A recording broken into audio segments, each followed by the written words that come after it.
This is a 1971 Harley Davidson Ironhead Sportster. It's a project.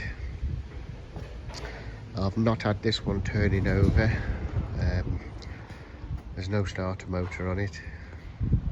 There's no kickstart on it that I can see. There's no chain.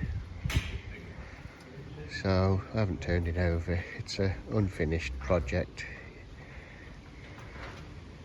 You can see that someone's done some work on it but not finished it off.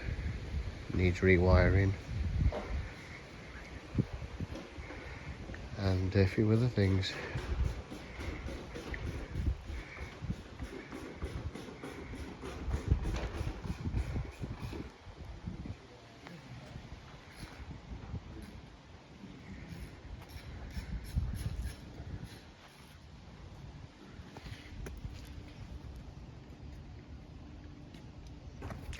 It's a matching numbers bike, so it's a good project to carry on with.